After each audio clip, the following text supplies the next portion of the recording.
I've I've started the recording because we had some requests from members who could not make the meeting tonight to share a recording. If anybody has an objection to this being recorded, if you're on mute, they won't hear you anyway. So let me know on the chat window or break in.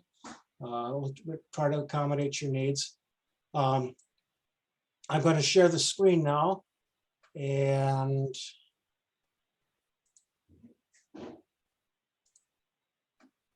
people should start seeing a agenda slide on the PowerPoint. If you don't see that, let me know.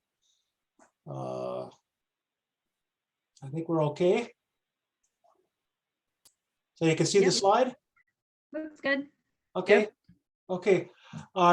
This is kind of the cadence of the meeting. These four major bullet points. We'll start with the president's report and look ahead. That's beginning of the PowerPoint. We'll turn it over to Roger for the treasurer's report. I think he's got plenty of content, so don't worry about that. And then we'll finally get to the third item, which is what people really tune into this meeting for, and that's Steve Carl's refuge report, to get the skinny on the refuge. And finally, we'll elect board members, people that are returning, standing in for re-election, and a new member. So that's kind of what we do as we go along. I see people are muting and unmuting appropriately, so that's working out great. If you're not talking, being on mute is very much appreciated. Hey, Okay. Steve, Yeah. I don't know if it's me, but I don't see the agenda slide. I see still the title slide of the first slide of the deck. Oh, maybe I'm not sharing the right page. Let's see. I'm gonna pause the share.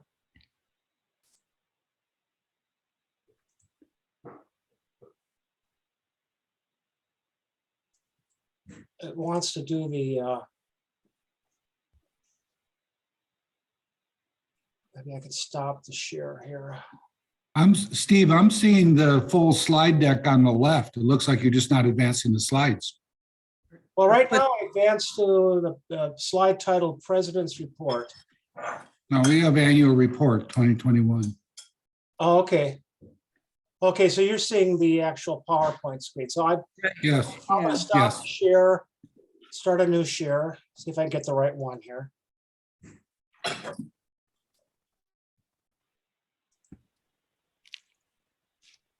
Okay, how's that? You should see a yellow word. Perfect. Very good. Thank you. Yep, that looks good. Okay. Okay here. So our first order of business, this is part of the legalities of what we need to do at the annual meeting, is to approve the minutes of last year's meeting. That was about a year and a day ago, or 364 days ago, that we had our last annual meeting, also on Zoom. The minutes are more or less shown on the slide there, but they are linked on that webpage that I noticed. What I would like to do right now is ask for a motion to approve in a second. I'll make a motion. I'll second. Oh, very good. All those in favor, please say aye. Aye. Aye. Any opposed? Okay, so the minutes are approved. We can move on. Remind people of who we are, our mission.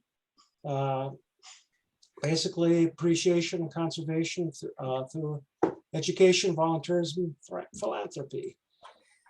This is our current strategic roadmap that we have worked starting 4 or 5 years ago with 4 pillars, and we are now moving forward with the 5th pillar. The new pillar is inclusion. That's the second on the right. Working to understand and engage all members of our community. And that remains alongside the other pillars, which we have been going on for quite a while: education, advocacy, volunteerism, and sustainability. Not a lot of change there. You notice on the left some of the shorter, medium-term goals here in that strategic roadmap include something called the amphitheater, which we'll be talking about later in the meeting. More, working toward diversity, equity, and inclusion, growth for people and systems, and this is another bit of foreshadowing, as is the mention of DEI and the amphitheater, new systems, new people, and again, keep people involved, both our past board members and community leaders and new people. So try to keep this rolling, keep this going, bringing people in. We have very specific diversity and inclusion education goals for 2021. A lot of this was worked out for those that aren't familiar with our process this past year. We had a series of strategic planning meetings early summer where we kind of pounded out what we wanted to do in the next 5 years, sort of a 5-year plan, 21 through 26. And in line with our new diversity and inclusion goals, we are developing contacts in target communities, extending our idea of who is our neighbor, partner with existing inclusion outdoor groups. That's a very important piece. We're not going to imagine that we know how to provide outdoor leadership to everybody. We're going to partner with people that understand their target communities and give them some help in so doing. We'll continue to help individuals to the refuge, and as COVID conditions improve, schools and such. And we'll continue to do outreach at expos, farmers markets, and a new one in our state, in our plans, drums that are held around the region. It'll be interesting to see us do one.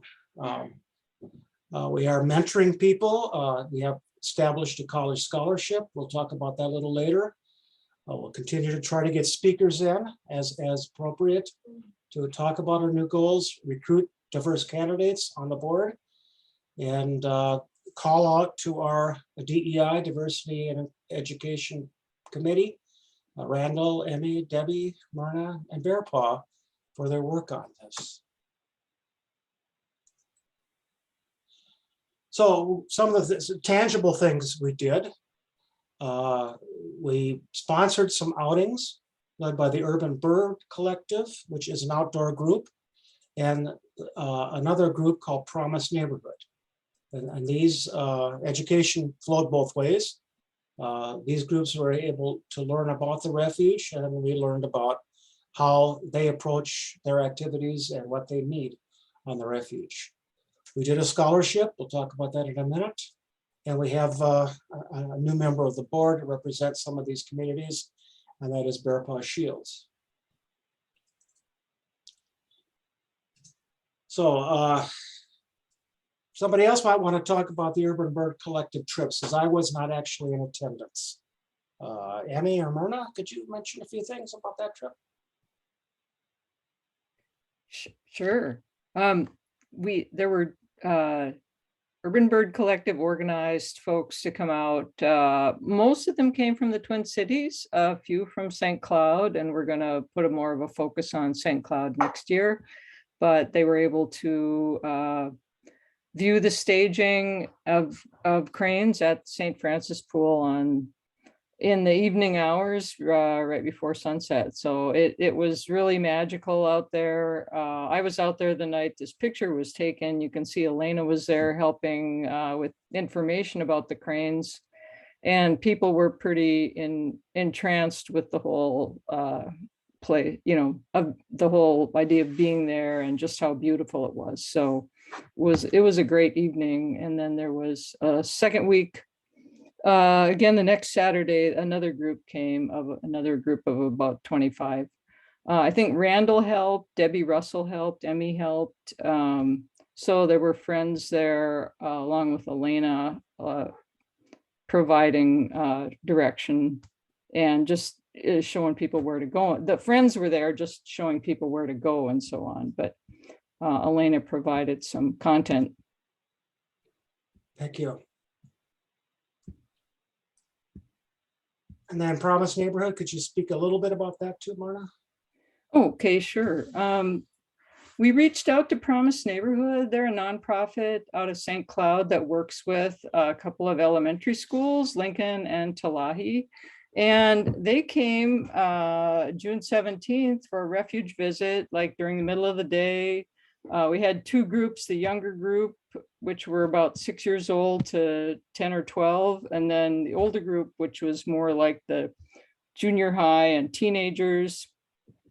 Everybody who wanted got binoculars, and the little kids didn't. They had some more little fun binoculars made out of toilet paper rolls. But anyway, it was a great day. The adults, I think, had as much fun as the kids, and they were just also very enthused about what a beautiful place it was. They're at the Learning Center, down to the docks, walked around the Oak Trail, and I think they definitely want to come back, and we're going to reach out to them pretty soon for this coming year to see what they might like to plan. Thank you, Myrna. And then finally, we did fund a scholarship for St. Cloud State University minority person who's interested in the biology and life sciences, the naturalist kinds of areas. This was Cian Yang, I think I'm saying that right, from St. Paul, Minnesota, who is a student at St. Cloud and got our scholarship this year. We plan to do more with all these groups, including a new scholarship again in 2022. Another project that some of us were involved with, Elena was involved. Bruce Ellingson was the very capable leader of this project, was to create a birding map for general public use on the refuge that would basically provide a little guidance to the better, more accessible spots to see birds all times of the year. This is available as a PDF file. Downloadable from our website and can be obtained. Printed copies are obtainable at the refuge headquarters and maybe a few other places. Chris Spaeth was the biologist, seasonal biologist that contributed. She's an excellent birder. Bruce is both a good birder and an excellent graphic artist and publisher. So we really appreciate the help from both of them and others like Elena, Dee, and a few other people that helped out on this. It's actually a very good resource, I think. In 2021, we continued our tradition of the spring plant sale in May. It's as it was the previous year. It was co-hosted with the Sherburne History Center. We did a curbside pickup rather than a go in the building and pay kind of thing. So that was a nice thing. People were able to say hi. So unfortunately, the Fall Wildlife Festival really didn't happen. At least the part that the Friends help with certainly didn't happen. The big public event with the tents and kiosks, exhibits, that did not happen. There was instead a open roads festival on that day where the public was invited to drive the back roads of the refuge, some of them, and there were refuge volunteers to help people get out of trouble if they got into it. So I thank the refuge staff for that, having some part of the tradition. That open roads does happen every year at the Wildlife Festival. This year it was pretty much the whole festival.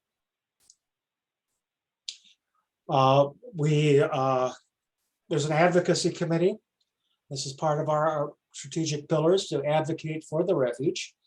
In 2021, the advocacy committee, the members are listed below: Amy, myself, Sue, Myrna, Randall. We met with staffs of Senator Tina Smith and Congressman Tom Emmer to discuss refuge needs. Stacy was there. We hosted Senator Smith and her staff for a refuge tour in June. We looked at the results of a general audit done by the department, I guess it's the budget. I'm not sure which federal agency does it, but GAO, I believe, General Audit Organization. They did an audit of the United States Fish and Wildlife Service and their relationships with groups like ours. And they came up with several suggestions. We provided input to that, and we'll see what the results of that are, what kind of changes in our partnership agreement will result from that.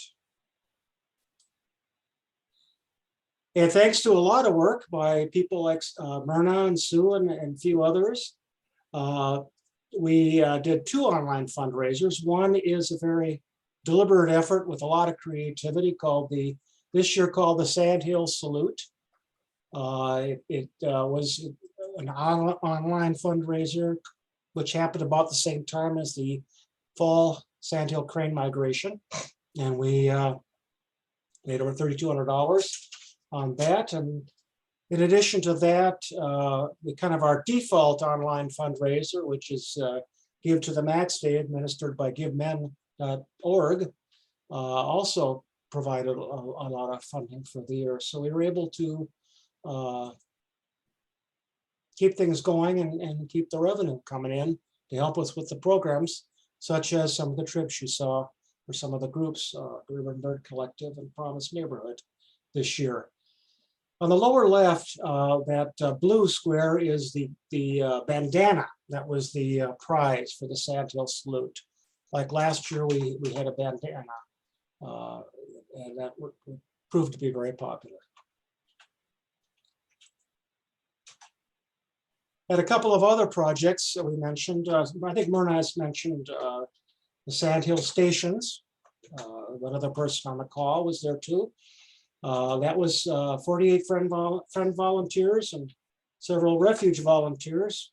We had contact on a couple, I guess it was 4 days, Myrna? 4 different days? Yeah, 4 different days, little 3-hour shifts at what we thought would be peak times when people would be coming to the refuge, trying to see the migration, trying to see the staging crane. So we set up at the first stop on the Wildlife Drive, which is the Burr Oak Welcome Station, and the brand new tables there with materials and guidance and maps, just to help people. Where are they seeing today? Where are people seeing them today? Where can I find them this time of day? Kind of the stuff that you learn after 1 or 2 visits, but if you're a first timer, you don't really have a clue because it's a big refuge. And to see the best views, they tend to be in some concentrated areas. Although this year they were all over the place.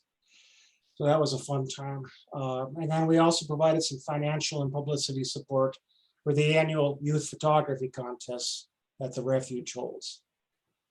Renee was there. Renee is on the call tonight. She was there on Sandhill Stations. Another big project was to convert our donor records and membership records from locally stored Excel spreadsheets into a cloud-based database system. This is a system that, after research by a committee, working group, including our then treasurer, membership chair, Carol Van Heel, Myrna, Sue, and a few others, myself, Randall, contributed quite a bit. We evaluated the alternatives and the various costs and advantages and disadvantages.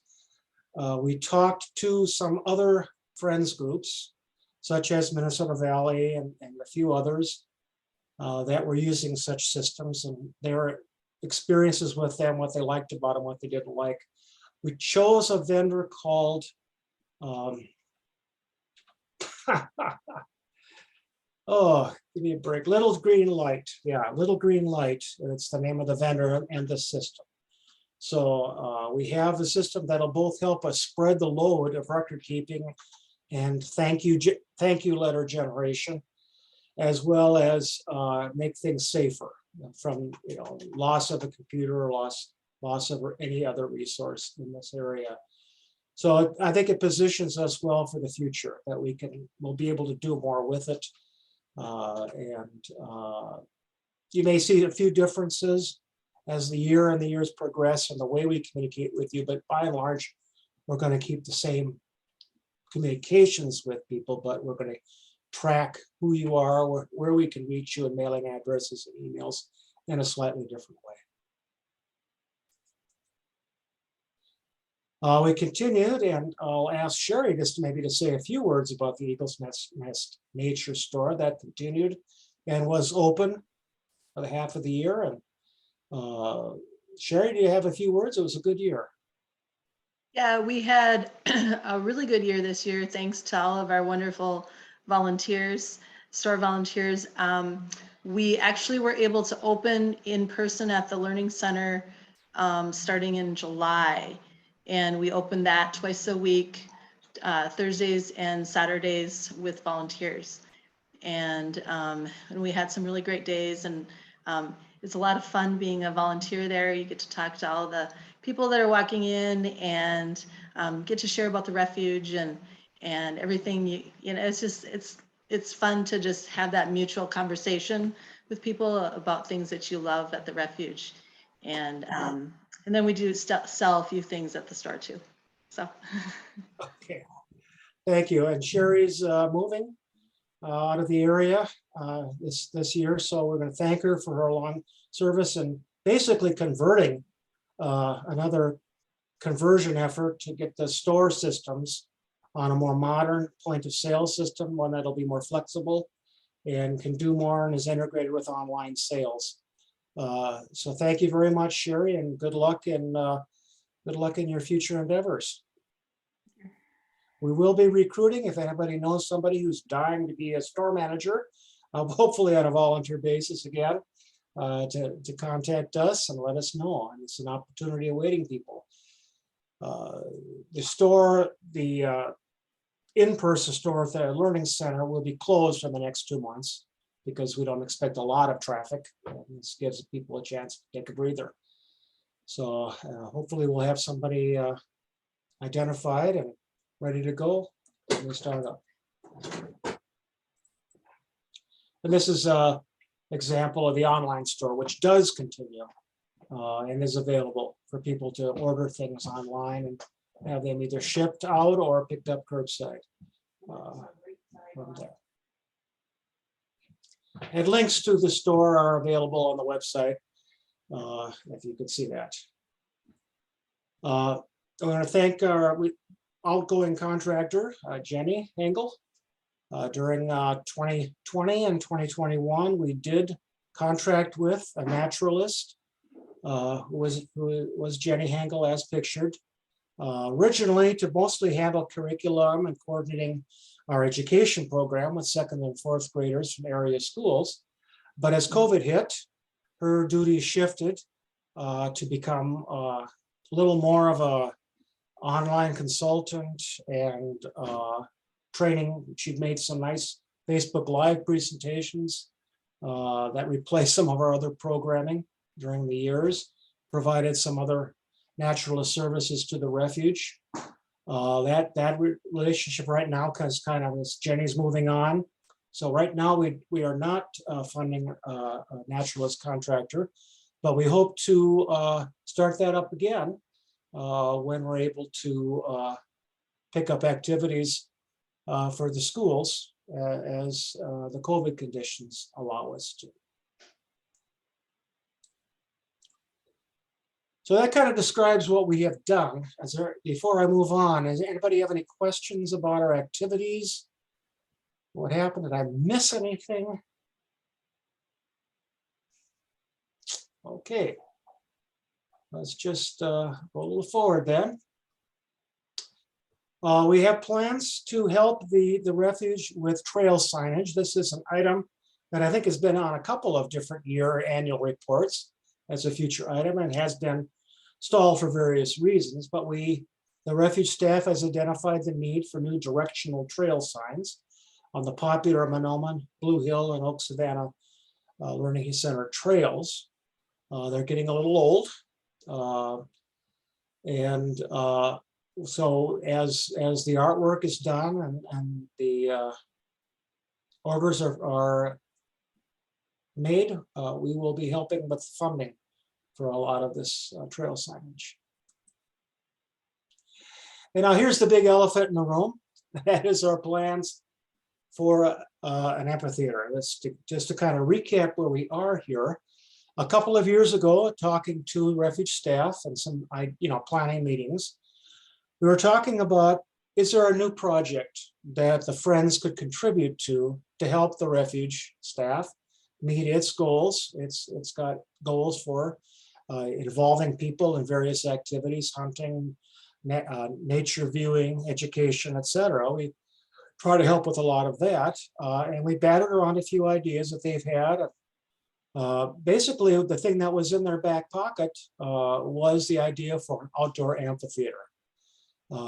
This would be something that would nestle in the hillside in kind of a natural amphitheater shape between the Oak Savannah Learning Center building and the floating dock down on the schoolhouse pool.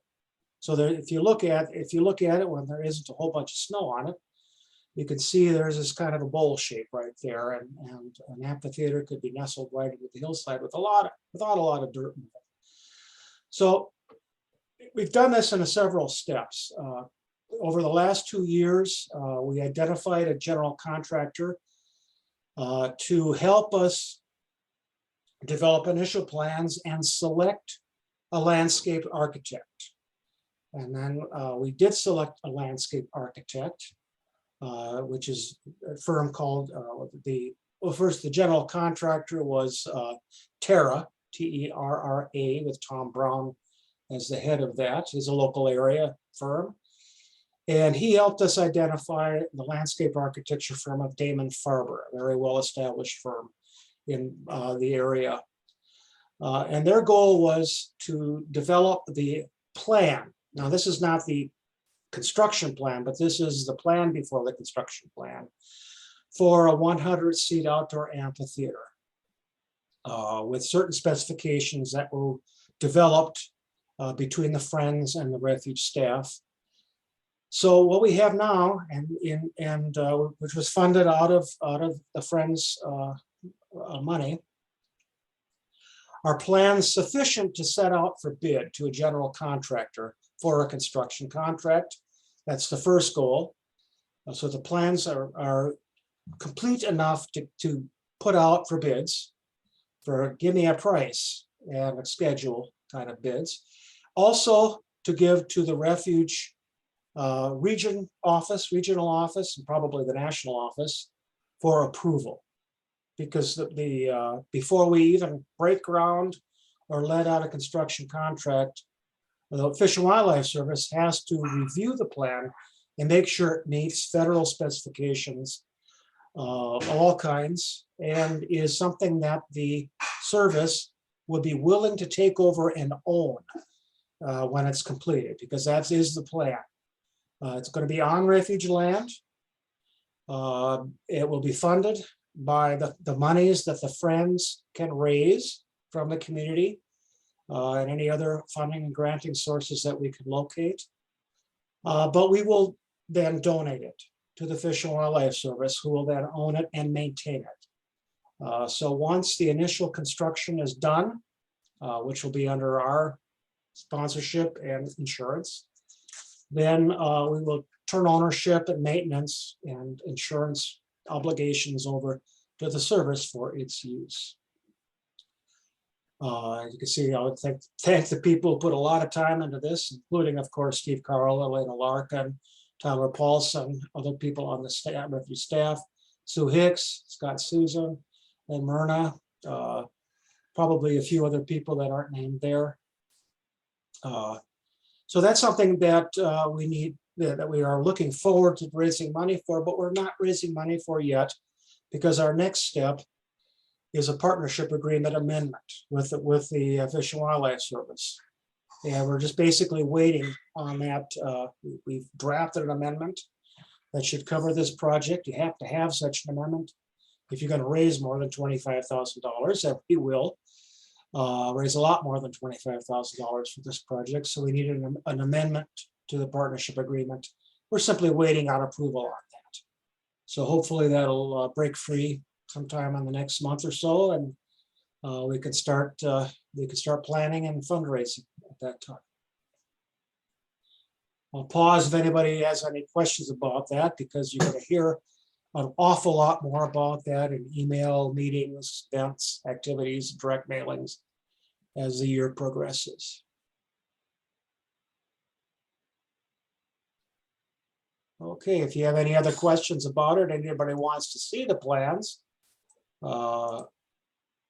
there's a status. I think I've talked about all that.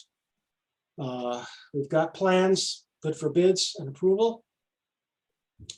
We're forming a steering committee. People from the community and people from the Friends Board, and hopefully attended and open to the refuge staff.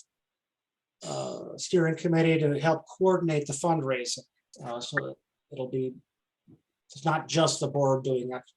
We'll bring in more people, general members of the community. So anybody here in the call or who's interested in helping out, serving on the committee, that would be very much appreciated.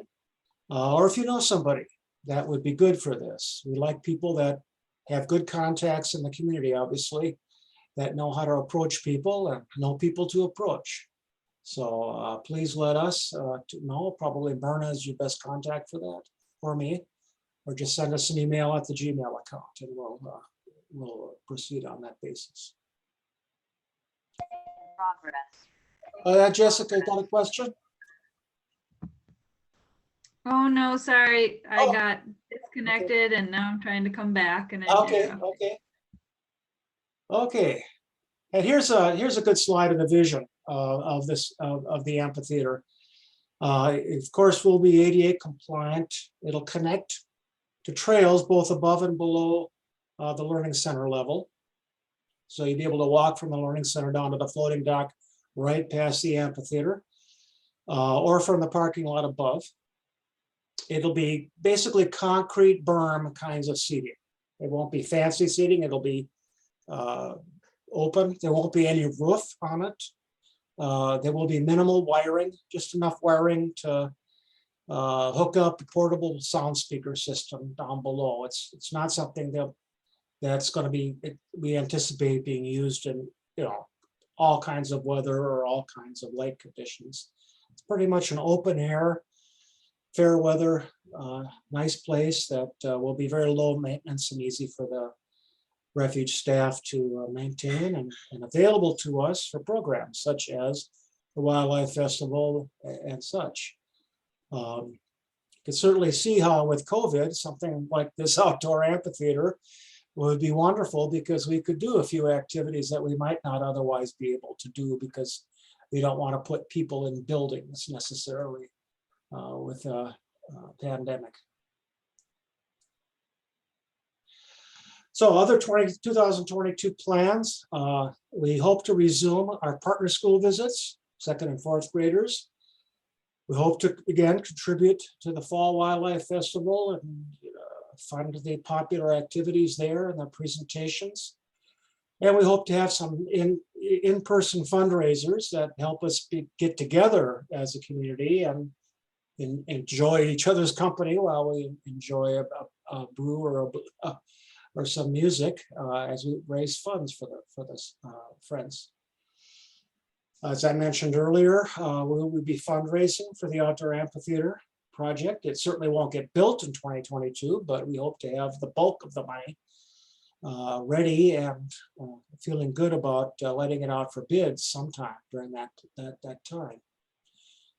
In addition to the steering committee, we will also have a fundraising campaign consultant on contract for a person we've worked with in the past to kind of help us do this. This will be to some extent similar to the Be Wild campaign that was so successful in funding the furnishings and some of the landscape architecture around the Old Savannah Learning Center. But it's a bigger scale. It's more money and it's a complete thing. we'll build the whole thing kind of activity. So it's gulp, let's go kind of project. We hope to continue the diversity and inclusion activities that we started this year. We think they were successful. We hope the organizations that visited the refuge also think so. Feedback has been good so far. We will hope to continue the online fundraisers for general purpose and things like sandhill stations that allow special event refuge volunteers and friends volunteers to help the public and help interpret the natural scene for people. And we're always looking for new board members and new members in general and new steering committee members for the amphitheater fundraiser. Any question about, I'm going to go back here.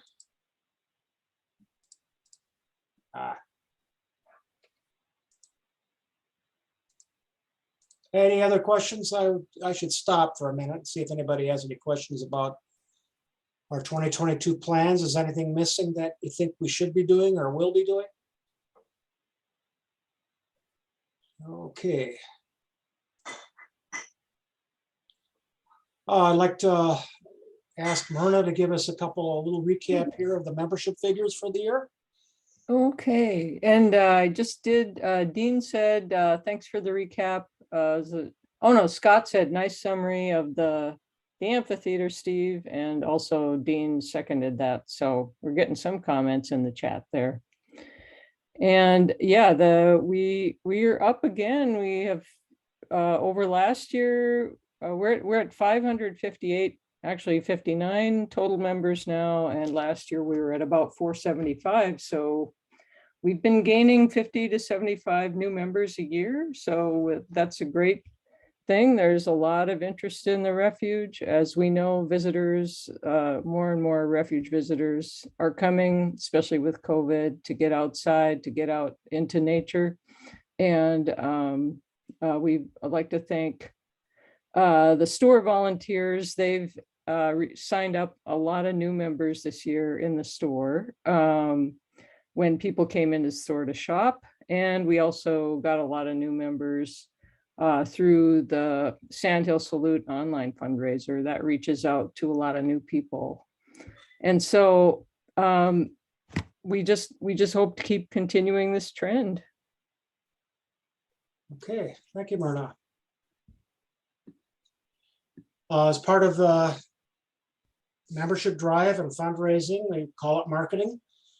We continue. Everybody should have gotten both snail mail newsletters, 2 a year, our periodic e-news, which Sue Hicks has been diligent on, and the printed newsletters have been coordinated and edited and planned by Bruce Ellingson with contributions by lots of people. Member and donor letters have been going out, various mailings, thank you letters to our donors. So we continue with the communications activities that we have always done. That seems to be going very well. As I mentioned earlier, the donor management platform, the membership tracking, we call that CRM, customer relationship management, donor management. That's online, and we have pretty much converted now with much help from Randall and Myrna and others on this. And we have a thank you committee. These are the people that send out thank yous. Sue, Bruce, myself, Myrna, and Marilyn. Marilyn does a lot of the work as does Myrna. So we try to keep people in mind and keep our contact with people up to date. And that includes the website. That's one of the things you saw there. So people want to scroll back up at the chat window. There's a link to the website, of course. From that website, you can also get to the online nature store. Here's a picture as best we could get together this year of the 2021 Board of Directors and liaisons. Most of the people, I think all the people on this, almost all the people on this picture are on the call, all but one, I think. And you can see who they are there. And or you can see their faces in the grid on the Zoom call. As you notice, the new member in the right-hand side lower box, Roger Leiter, he will be talking about our treasurer's report very on. Unfortunately, we have to pause a minute and acknowledge the passing of one of our most beloved and valued board members and volunteers, Carol Van Heel. She was our treasurer for life and our membership chair. So she's greatly missed. Her passing was sudden and unexpected. She was a member of the board for many years, I guess 15 years, and volunteered in the refuge as well as for the Friends at that time. She also volunteered for other area nonprofits, including the History Center, which Mike is involved with. Funny, kind, and generous are absolutely the right terms to apply to her. Yeah, so we will definitely miss Carol. I'd like to take a few minutes to thank the donors. We'll get through this relatively quickly, but I want to let people have time on each slide to see their names. This is our wildlife circle where we acknowledge various gifts. They are organized in certain levels. This year, the top donors include Judith Hiddy, Chet Myers, Cynthia McSherry, Frederick Blake, and the estate of Lee Johnson, who passed on the previous year, longtime volunteer. I won't read off all the names on the next few lists because we have quite a few, but these people their donations are well appreciated.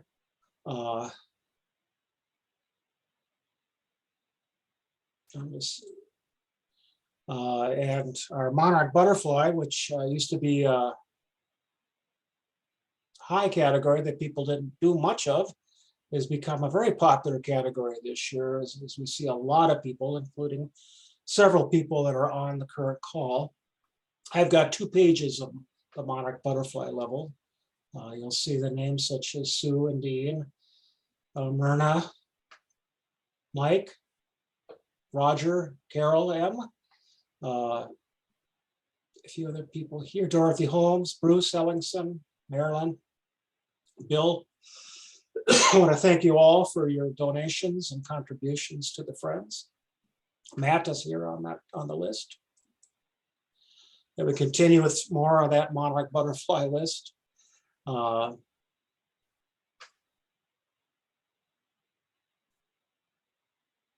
those that are interested and maybe want to look at this a little later, or any of the slides, on the link at the top of the chat window, there is a link to the PDF version of this PowerPoint presentation. So if you want to look at it offline, or if you're having trouble sleeping and need something to occupy your time, you're welcome to download and take a look at that. We also had several non-cash donations, a lot of labor and other things from Bruce and a few other people.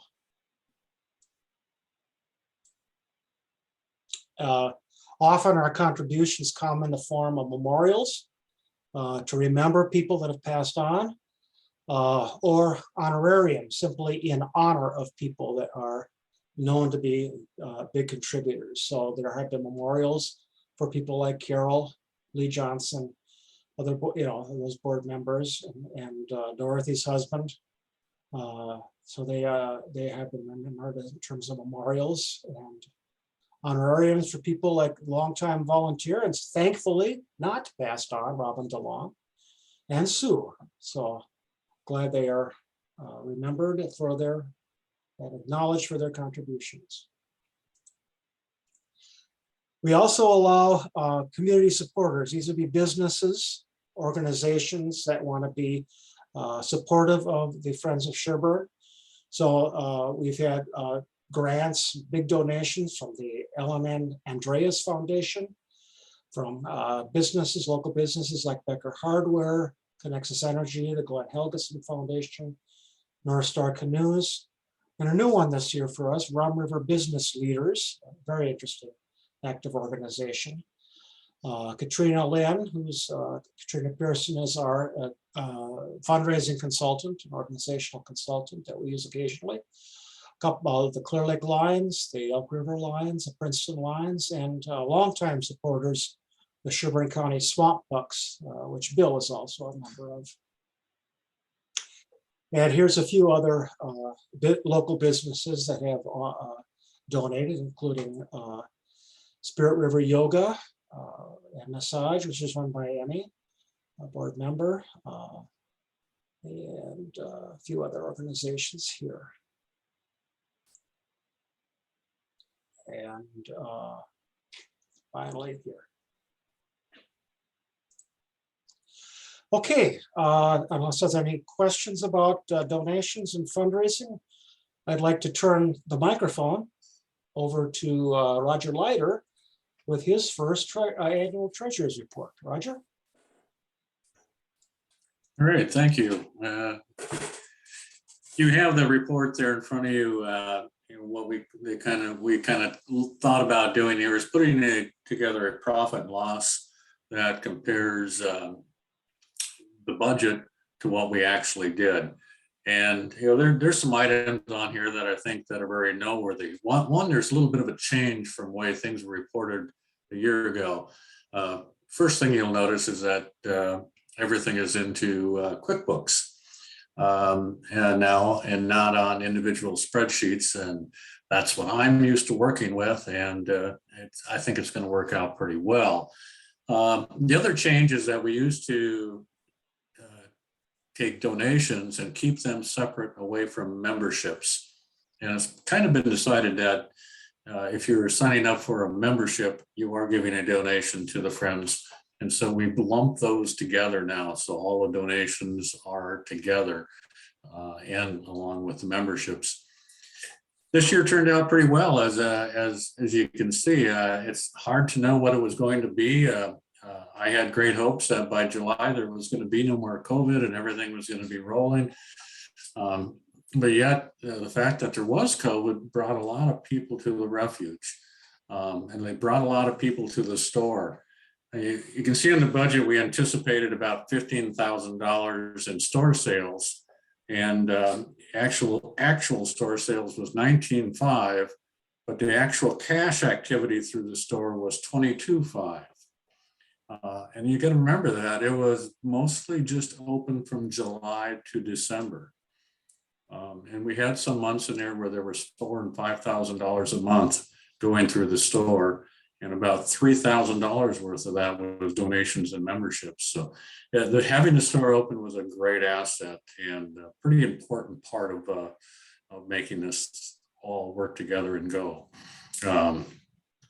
It's turned out pretty well for the year. We anticipated a profit for the year on the budget of $16,000, and actually it turned around with a $35,000 profit on the year, which allows us to have money ready to go to help fund and work on the amphitheater project and to keep that part going. So overall, I think that we're in really, really good shape. The parts that we probably didn't do as much this year, the way I'm assuming, would be educational projects. We didn't have as much busing as we maybe would have, bringing students out or help or doing some of those things. So we will have some of those expenses this next year, because I'm sure as COVID goes away and as you saw in the plans is to get our second and fourth graders back out and doing things here in the refuge. So looking forward to that. And any questions on the actual versus the budget? If not, we'll take a look at the 2022 budget. We did a short version of it, anticipating, and again, not knowing what things are going to do. I did store sales at about the same rate. I can't believe we won't do significantly more than that in store sales. I think it's going to continue to move on great. You know, it will be hard to find someone to replace Sherry, but there's good people in our community and good people in this group that can step up and do that. I think that we're going to be situated well. We have enough extra funds there that I think that we'll be able to do whatever we need to do to get the amphitheater fundraising off the ground and rolling. We just need to wait and get the approval back from the federal authorities on our plan and our fundraising plan and approval. So once that happens, we can get into full swing. And I think it's a great time to do it. I think the companies are ready to do something like this, and people are more anxious to get back outside and outdoors, and it's a good time for this, and it's pretty important. So the budget there was laid out by the board, and we actually had a committee that worked through the budget item by item. There's a more expanded version of that breaks out some of those other numbers. But for this meeting, we kept it small. If you're interested in the entire budget, I'd be happy to send it to absolutely anybody. We can get it out to you. Yeah. So keep it transparent. And on that point, Roger, the link, again, scrolling up to the top of the chat window, the link there leads to a link to the full budget rather than the short. I just used the short budget for this slide, but the full budget is actually linked on the Friends webpage there, the upcoming events page. So you can download it right away if you want to look at it. One of the other things that might account for some of the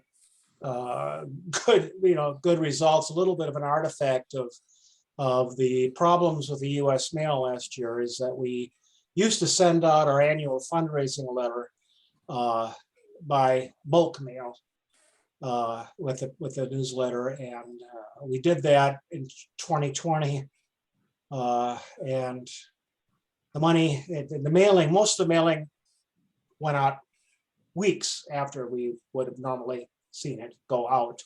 So some of the monies that normally would have come in 2020 came in 2021.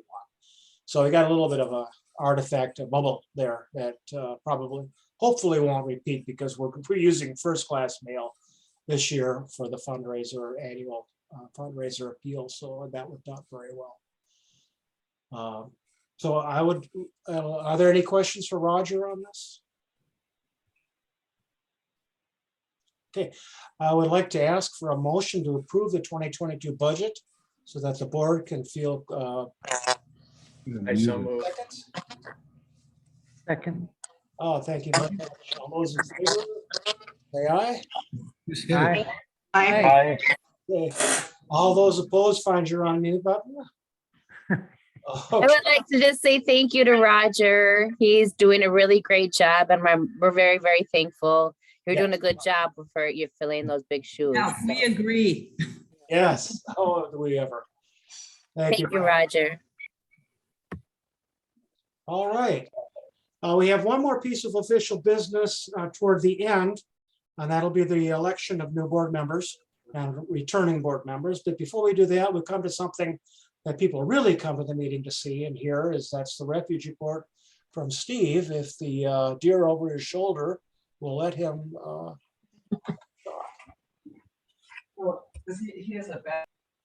Yeah, so Steve, you have my whole report on your screen here?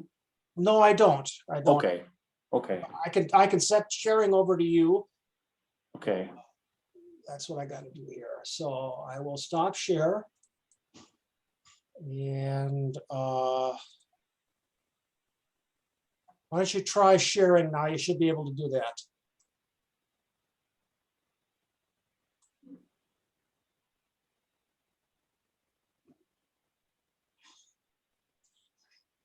Very good.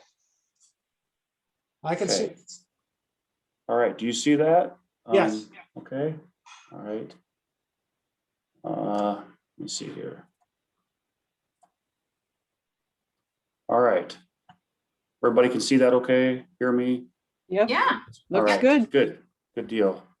Just trying to, I only have one screen, computer screen here to work through, so I'm challenged a little bit, but yeah, so I just want to thank you for I guess, inviting us to this meeting, and I'm glad to see so many people here tonight. It's Myrna and I had a discussion the other day that maybe it works better on Zoom sometimes in the wintertime for these kind of things, just because of the fact that it's cold and hard for people to get out, and we never know what the weather's going to be. So this might be a good way to do it.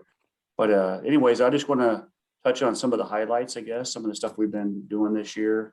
When I do the report at the end of the year, some of the accomplishments to my supervisor, I'm always amazed at all the stuff that my staff is able to get done with the challenges of COVID and everything else going on. So it's just amazing some of the work we got done. But this is just a brief view of some of the stuff that we did and some of the people that helped us do it. So this year we didn't have a lot of staff changes, but we did have a couple people join us. We had Amelia Bard. She's a refuge manager intern. She's through our Career Pathways program, and I think a lot of you know that that's how Elena Larkin came into the service too, through that Pathways program. It's a really good program. Allows the youth to have that are college students to have an opportunity to work in the field and get some experience, and then potentially have placement on a refuge once they're done. So Amelia did a great job this summer. We introduced her to all kinds of things on the refuge. She did a little bit of everything, and I think she even came to a meeting or two. So I think you had a chance to meet her. So some of you might have. Then we also had Elise Davis. She was probably a little more behind the scenes. She's a biology intern. Cody Carlstrom supervises her, and she's one of our Career Discovery Internship Program students, interns. Typically, we have one of those or two of those every year. Sometimes we have a visitor services intern as well. It's really just whatever the regional office will let us have, and we always put in for them, and we don't always get them. But Elise did a great job helping us out with our biology program, and she had to move on to go back to school. So I don't know if she'll have another experience somewhere else as a CDIP or what her plans will be, but we were happy to have her this summer.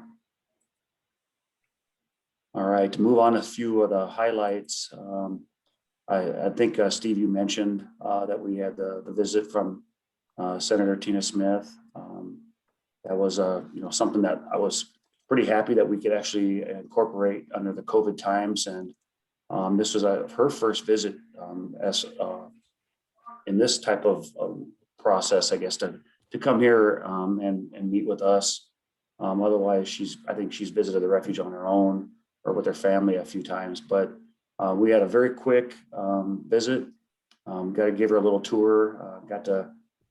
She got to step out and see a snapping turtle and cranes and lots of things right on that short visit. But just like always, the congressional staff always have to move on and they have other places to be and a lot of people to see. So it was quick and short, but we were happy to have her visit. All right. And then one of the other things we had involved at the refuge was we had a MAPS bird capture and banding program, and it's a program to the regional office, and they came out and used Sherburne as a site to focus on capturing a whole bunch of birds and banding them. Golden wing warblers was one of their primary focuses, and they came out 7 different days this summer, and Chris Baith was involved, and some of our interns were involved, and I think even some of the permanent staff, just to help with these nets. You can see in the left picture there, there's a net there. It's hard to see, but they set this net up, and then these birds will fly. When they fly, they get in the net. The hardest part is getting the birds out of the net before you can band them. And I actually can't even, I hate watching it because it's just like it's so tedious. And so it's interesting to see that happen. And we're happy to have that. And then they gave us the results of the birds they banded. And I wanted to put this on the screen just because I know a lot of you are birders, and this is some of the species that they were able to capture and band during those 7 visits this summer. And they will be back next summer. I think they're looking at another potentially another map site that they'll be doing that with. And they really appreciate Chris Space's knowledge and her ability to help with this program. Well, one of the big topics that I think everybody is well aware of is that we had a drought this year. And even though a lot of people are very, think of it as a bad thing, I think there's a lot of beneficial things that came out of it, especially better understanding the water management of the refuge. We had a hydrologist come out from the regional office, and we discussed some of our hydrology and some of our water management issues that we have. And we're looking at exploring that a little further. We also had the opportunity to improve some of our water conveyance infrastructure. We also were able to access some wet areas on for habitat management that we don't typically get to, for either for grazing or prescribed fire or whatever it is. We had a lot of rough fish die off, primarily carp, which is always which helps improve water clarity and improve the water system overall. And then, of course, we had provided mud flats for shorebirds. So if you've been out on the refuge this summer, you saw wild rice, like it was just unbelievable, the wild rice we had, just because of that shallow water condition. And then, of course, we were able to stress that cattail out a little more than we normally are. So we just because this is kind of some pictures and slides, a little bit of more to get into more detail, but we wanted to, I guess, sort of make hay while the sun shines, so to speak. We wanted to get after these areas that were dry while we had the opportunity. And so we got an excavator that was up at Rice Lake that was actually ready to be on the sail block. And we brought it down, and so we could get in to do some of these ditch cleanings. So we were able to clean a lot of the ditches that you see there listed. And hopefully we can, if we do have a drought, the drought continues, we'll hopefully get into more ditches this next season. And a lot of these ditches were made, just a little more information. So we, when they put the impoundment system in, these ditches were able to bring water from one pool to the other, so we can draw down pools or raise pools. And a lot of these ditches have been clogged or filled with silt or cattail or whatever. So it's a great opportunity to get after some of that. If those are familiar with the St. Francis pool, that pool was completely dry. We were able to get out there. There's a lot of willow growing. You can see that skid steer out there is pretty small compared to what that willow is, but we cut all that willow out, and we'll hopefully get back out there this next year if we can, if it's dry enough, and maybe do some chemical treatment if we need to. But it was just, we're really losing a lot of our mud flats out there, willow. And that's also one of the areas the cranes primarily use. So we wanted to really focus on that while we had the opportunity. And this is a couple photos of the one in the top left is after, you can see that area, you can see it's all barren. And there you can see cranes out there actually using that area. And then this is a little closer up on the bottom right, where the cranes are actually using that area that was actually mowed. So it's interesting that they focused on those areas right after we mowed them. I mentioned wild rice.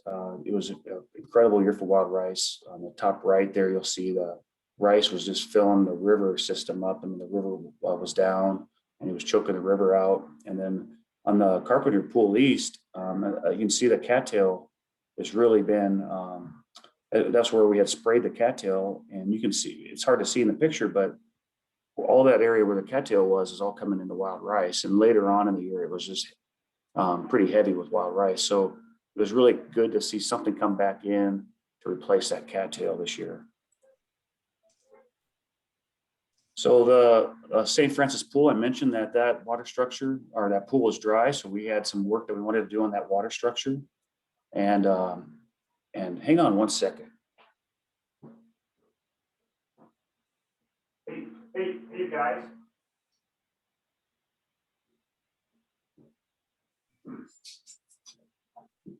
Sorry about that. I had some company and I was getting a little excited upstairs. So anyways, I have the St. Francis pool that if you look at the top left, I think it's a better picture a little later, but that on the right side of that structure, there's looks like a ladder.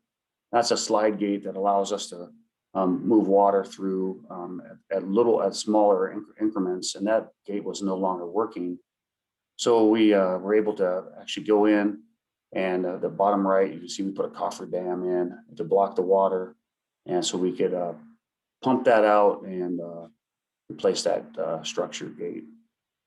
So this is a little closer photos of the hole there. You'll see the green ball, exercise ball. I think I mentioned that to some of you folks at the earlier meeting. But anyways, this ball, Tyler had the idea. So what the problem was is the water on the downside of the structure wanted to come back up into that through that pipe, and we had to have it dry to fix it. And so Tyler thought, well, what if I put an exercise ball in there and blew it up, and we would, hold that water from coming back through. I kind of thought it was silly and didn't think it would work, but it did. It was holding the water. We got the new structure, the new gate on. If you see in the left picture, you can see that's the old gate. That's by that ladder. We got it on. We were just putting the final bolt in, and all of a sudden we heard that thing burst, and it exploded back behind that gate. And luckily the gate was on, it was shut, it was bolted on, and we were golden. So if it would have happened 5 minutes sooner, if that would have popped, we would have been back to square one and been pumping water all day long. So that white truck that's up on top of the bridge there is what we pumped all the water out to get it to a point where we could actually fix the gate. So it was a pretty lengthy process, but we got it done. And then there are some additional water control structures. I know a lot of this stuff isn't that exciting, but this is really the bread and butter for moving water around the refuge, these structures. And so we replaced some more slide gates. You can see that slide gate down at the bottom of that structure. It's a red slide gate. And then these, we constructed these new trash guards up in front to help with the trash sticks and the beavers from getting in there and causing us a lot of trouble. We have a lot of problems with beavers plugging those structures up. So that's kind of a new thing we're going to try and see how that works too. So we were able to get a few of those fixed. I think we have 2 more that are not working correctly. That's at Stickney and Nelson Pool along the Wildlife Drive. So maybe this next year we'll get those, or this year we'll get those. Then a couple other new things we had going is some new gates. If you'll see on the left picture, there's like the hinge is kind of notched. And one of the things, if anybody that's operated gates knows that a lot of times they swing shut and they don't want to stay open. And this new design that Tyler developed, the gate kind of has like little teeth and it locks over and it stays open. So we're hoping to see if that'll work. Well, we put a couple of those up, and then of course the gate you see, the double gate there is actually on the Wildlife Drive, right just east of the welcome station. And that gate, what the plan for that gate is that in the spring when we start getting snow melt, a lot of times we can't open the drive because of the conditions are soft and the road doesn't firm up, and there's a lot of snow in a lot of the areas, and it's just not a safe condition to drive on. So we don't open the drive until that's all, the roads are good. But that first stretch of road up to the welcome station is usually a pretty high, solid road. And so the thought is that we can open that welcome station earlier, hopefully, maybe a few weeks before the rest of that refuge or that Wildlife Drive is open. So that's kind of the plan. And then, my goal, if we ever have the funding, we're supposed to get funding to do some of the work on the Wildlife Drive, the road work. I'm hoping that someday we're able to asphalt it up to the welcome station. And if we can do that, we'll just maintain that all year round and keep that so people can get through that all the time. But grading or plowing on gravel roads just is really difficult, and you lose a lot of your material while you do that. Grazing this year, we did about 4,250 acres. We continued our silver pasture project with the University of Minnesota. It was over up by the Long Pool structure or Long Pool area on the Brand Road. As you can see in this picture, these cattle here are really working that oak savanna. They're eating that hazel, they're eating it down, opening it up. And they're also working into the the wetland area and the cattail and stuff like that. So where we have cattle, it's been really productive. Obviously, we can't get them everywhere, and it's a big refuge. So, but where the places we've had it, it's been pretty good outcome. We had about a little over 2,500 acres of prescribed fire that we did on the refuge. And we've kind of changed our burning strategy a little bit to where we're kind of moving around the refuge in bigger blocks. So what this allows us to do is once we burn one area, if we want to burn the area next to it, it's easier because we already have that area that's basically black or protected. So we can get more acres done by doing that. And then we kind of move around the refuge, and there's about 4 to 5 blocks. So you're basically every 5 years you'll be before you get back to that initial area that you may have burned. We also had about 9 staff that assisted out west and in Minnesota. We had a lot of Minnesota fires up north this year, but they assisted in wildfires for about 189 staff days. So we contribute a lot of staff to to the bigger picture, I guess, for protecting from wildfires.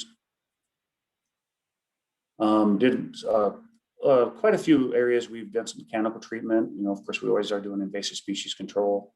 The most recent one, I think people may have noticed if they go to Monoma Trail, we did this a couple of years ago. We got to cut all the aspen that's right just directly to the east of that comfort station. And of course, we try to save the oak trees and stuff that are in there. But just to try to keep that aspen from encroaching and coming back and giving those oak trees the ability to survive. This is something that we're going to be, we want to continue doing. And of course, the hazel and like on the oaks, you may have noticed a lot of the hazel trimmings that we did along the Oak Savannah Learning Center trails. That was another project that we did this fall, just to try to open that back up and keep stressing that hazel. So we can hopefully get, other grasses and plants to grow up into those areas. And I guess at this point, I'm going to turn it over to Elena. We have a few slides with visitor services highlights, and I'll let you take it from here, Elena. Okay, thanks, Steve. Sorry. So, oh, you're good. That's what I was going to ask you. So, in early July, we were excited. Refuge headquarters reopened to the public with limited hours, as you can see here. We've maintained that same hour structure as the fall and winter have transpired, just with the current COVID conditions that have kind of kept us guessing at what the next couple of weeks will look like. So we're open Wednesday through Friday, 10 a.m. to 4 p.m. Shortly after we reopened, we were able to bring front desk volunteers back. So they've been there to answer phones and welcome visitors. And overall, we've been issuing passes, answering visitor questions and stamping those passport books. So we've had quite a rush on passes, especially July through September. So providing a service for our community with the America the Beautiful passes that cover entrance fees into federal lands that charge, with the most notable one being entrance fees at national parks. And then when we're not open to the public, I've maintained that my work cell phone is the main contact for the public, so they still have someone they can reach out to. If you want to go to the next slide. So in 2020, Refuge volunteers Ruth Thome and Mitch Elness worked together to develop activities for the Junior Ranger booklet. And intern Ashley Biggs designed the graphics that you see here, including the keychain design, and she did the layout for the booklet. So that laid the groundwork for April 2021 when we unveiled this opportunity on National Junior Ranger Day. We figured there wasn't a more fitting day to start utilizing this resource. And while refuge headquarters was still closed during that time frame, visitors could pick up the booklet at the front message board and use that to guide their experience out at the refuge. So now that we're back open, all they have to do is walk in the front door with a completed booklet, and then we'll give them a signed certificate and a keychain. So we're looking forward to seeing more folks using that in the future. Okay, well, and while we weren't able to go to our partner schools in 2021, we tried to support them in alternate ways. As the partner school program has been on hold for what seems like too long. So in the winter, contract naturalist Jenny Hangel created a virtual tracking program that teachers could utilize. So animal tracks, scats, and signs that they could go out into their local schoolyard and try to investigate what they found out there. Then in the fall, we were excited to take a step forward. Refuge volunteers went to both Princeton Intermediate and Zimmerman Elementary to get students outside at their own site. With that, with the busing shortages, this was the easiest way to stay connected and eliminated some of the issues we had with logistics. So Sue Hicks and Carol Murdesdorf scouted the habitat around the school buildings beforehand. They coordinated with teachers and led the modified lessons. And then Dean Kleinhans also lended his expertise and helped lead small groups of students during these visits. So you can see the three of them pictured there. They used hula hoops for one of the modified biodiversity activities where students counted the plants and things like that that were within their hula hoop. And you can also see pictures of journal pages, and all photos here are thanks to Bruce Ellingson, who joined them for one of their adventures. So sandhill crane viewing only continues to grow in popularity at the refuge.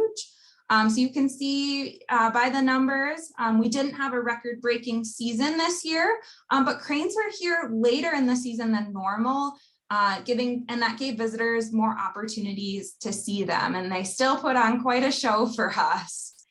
And then this spring brought two surprises for us. The first was being that there was a large, likely non-breeding group of sandhill cranes that were easily viewed from the wildlife drive throughout the early spring. And this is a demonstration that their population is likely becoming stable enough to have those larger groups of non-breeders. So that's a positive. And then the real surprise was the discovery of a pair of whooping cranes that were associating with that group of sandhills. And from their bands, we did confirm that these two are part of the experimental population in central Wisconsin. And we were lucky enough to be treated with the opportunity to see them for about a week, and then they moved on. We were hoping they'd find a satisfactory nesting site, so maybe future years down the road. And prior to 2018, we hadn't had any recording sightings of whooping cranes within the refuge boundary. And this pair is the first time we saw two at the same time. So that was exciting. So to go along with cranes, and I know Steve Chesney already mentioned this, but I wanted to touch on sandhill stations. So with that rise popularity in crane viewing, the Friends of Sherburne had proposed this idea of sandhill stations. And we decided it was a great opportunity to move forward with this fall. So a refuge volunteer and Friends member were paired up together and stationed at a picnic table on the Borough Welcome Station. And they provided information to visitors about where to view the cranes, along with information about the refuge in general on Friday evenings and Saturday mornings. So timeframes when visitors wouldn't have been able to connect with a staff member with headquarters being closed during those timeframes. So they helped fill that gap. This year was a trial run. We learned that afternoon and evening times are more productive than morning. And we're excited to see what this fall brings, and kind of focusing on those afternoon time slots.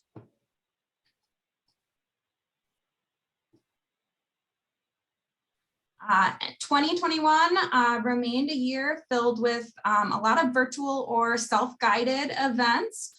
We hosted multiple virtual programs over Facebook Live, on the Friends Facebook page through the winter and early spring. And then we hosted this fall a virtual award ceremony of the youth photography contest.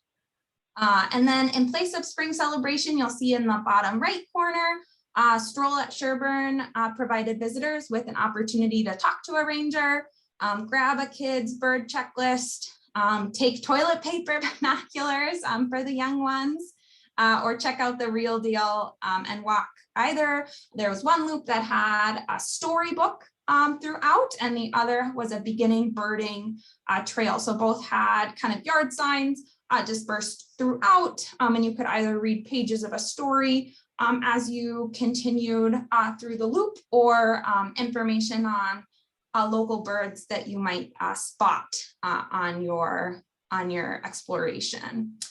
So we had a great turnout with about 62 visitors. So that was kind of our first dabble into story walks. And then in place of Wildlife Festival, you'll see kind of in the bottom middle that the refuge roads were open to the public.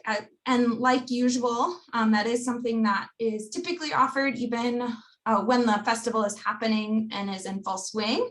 But this allows visitors to take their vehicles and explore behind the scenes on the refuge, and has been very popular the past 2 years. In addition, this year, visitors could come talk to a ranger outside the Oak Savannah Learning Center, where they could also pick up road maps. And then many of them took the opportunity to browse the Eagle's Nest Nature Store. And it was fun to note that the store sales exceeded that of some of our more successful wildlife festivals. So we had many folks were excited to see what new merchandise the store had to offer. And overall, we were grateful to stay connected to our community, even in such a small way. Lastly, in the upper right-hand corner, we brought back the ever popular crane tours. This year, they were smaller groups, still required reservations, and were held entirely outdoors, with crane information given a little bit more informally at the viewing area. We were able to offer 5 morning tours for the public, and then those 2 evening tours in partnership with both the Friends and the Urban Bird Collective. Yeah, Elena, if I just want to add, so one of the things that happened for us for making a decision of not to have like events like the Wildlife Festival, we had a couple of reasons. I mean, one is obviously COVID is, we want to make sure everybody's safe, but there's also Department of Interior, the Secretary of Interior has asked that we don't have events over 50 people without approval. You have to have 60 days of approval timeframe. And when you have conditions like this, it's unlikely that they're going to approve them. So we have a lot of other things that have play into this that are above us, but I think overall it turned out very well. And Lena's been excellent on trying to figure out how we can still get the public out, how they can still have an experience without breaking any rules or anything like that. But we sure can't wait till we can have a wildlife festival like we used to. Yeah, it was complicating as kind of the layer of different rules came into play, and having to get approval at the national level in Washington, D.C., like Steve mentioned, was just a little bit unrealistic with how unpredictable caseload and things like that is. So we're hopeful that someday soon we can host those events where we don't know how many people will show up. this summer, well, actually this spring of 2021 brought a big return to volunteering. So we started ramping up volunteer activities in April with the resumption of independent and outdoor volunteer roles. So roles like Adopt a Road, which you see in the upper right-hand corner. Doug Hodson is featured there after a successful road stretch cleanup. Adopt a Trail, stocking brochures, a variety of things where individuals are operating on their own and within their own family units. And then in July, kind of in tandem with the opening of Refuge headquarters, we brought back the majority of our in-person volunteer roles, which is what you see the majority of this slide, because our independent volunteer roles, it's always a goal, but they're they don't like to take photos of themselves, and there's not usually anyone there to take photos of them, so they sneak by. So in July, we brought back those in-person volunteer roles, and in the top left, you see the, like I've already mentioned, the front desk volunteers coming back. Bottom right, you see nature education, and then the bottom left was nature education. Bottom right is the interpretive rovers that returned to the wildlife drive. The public had sorely missed both the presence of rovers and kind of completing their bird and wildflower checklists. So individuals knew what to expect out on the drive. So that was highly welcomed by all, including the rovers that were antsy to get back out there. So overall, we were very happy and we had missed to welcome back the dedicated and passionate people that volunteer their time, energy, and expertise to the refuge. So we're getting back there.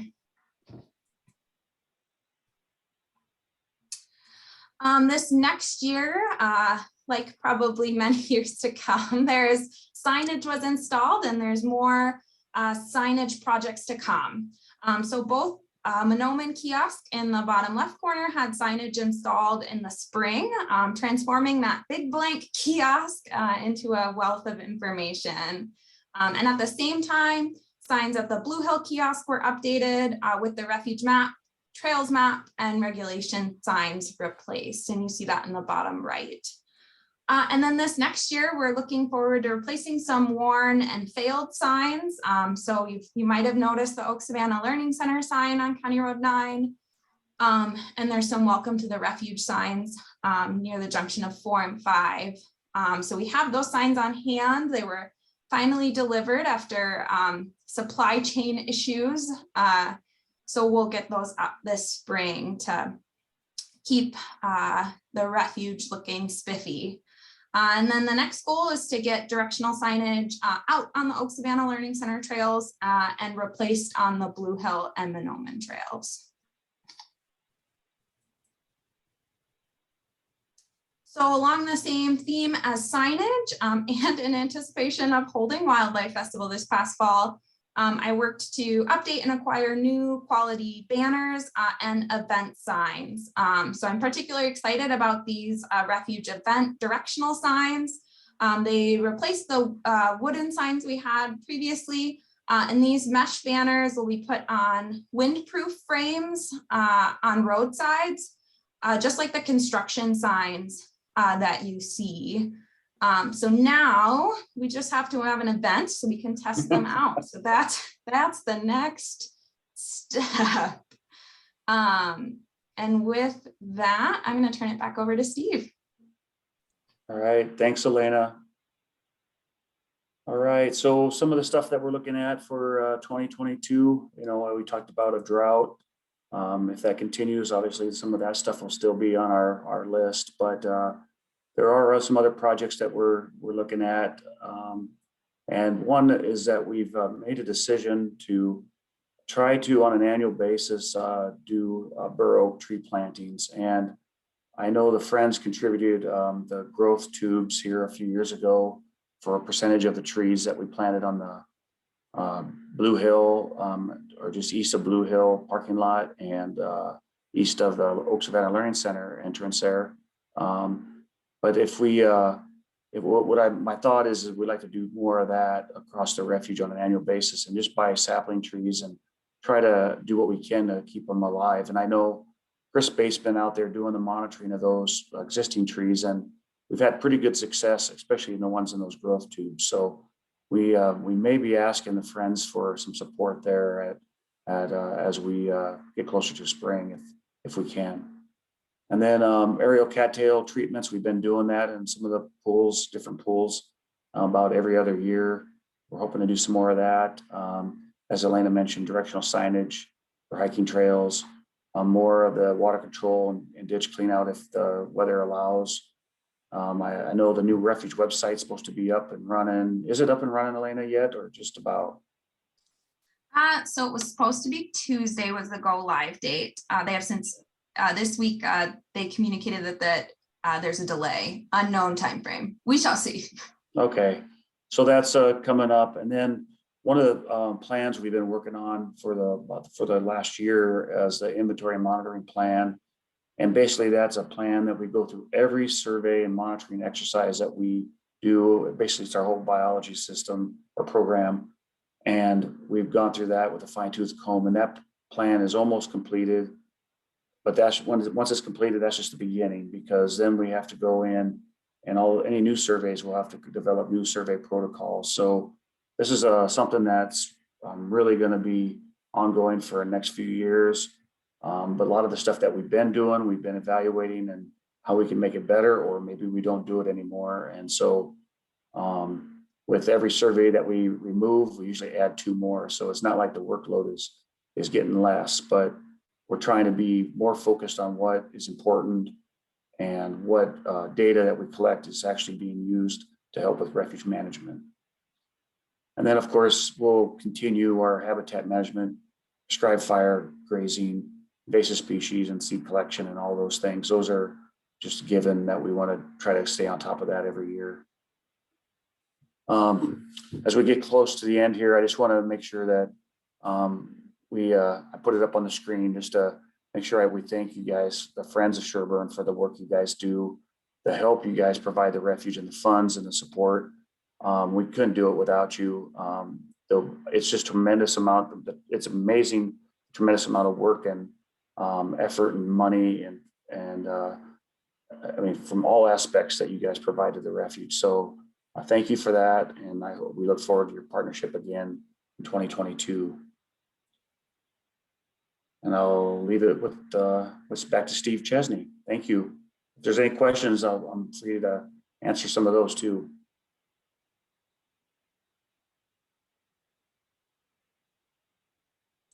Okay, thank you much, Steve. I am going to stop your screen sharing and get back to my presentation. We're getting, there we go. Okay. And we see the next order of business, and we're getting close to the end, is board nominations and election of board members for the new year. We have 3-year term memberships, a new member, a candidate, Dorothy Holmes, and I believe Roger is going to say a few words about Dorothy. Sure will. Just kind of let people know a little about Dorothy. She told you some about herself, but Dorothy's been, in the area, in the Zimmerman, Princeton area since, well, they were here in the late 70s, then to Chicago, and then in 1986, her and Ron and the kids moved here. And since that time, she worked in the school system for about 27 years. As she mentioned, she worked with my wife, Nancy, and they brought a lot of kids out to the refuge. But more than that, I think Ron and Dorothy and the family has found the refuge as part of what they do in their family. It's a place where they could get out together with Ron and do things that maybe you couldn't do some other places. And it just was a great thing. Dorothy's got great skills, and she's a good resource for us to have on the board. I had the opportunity to work with her, work with me for a few years as well, and that was really enjoyable and a great opportunity.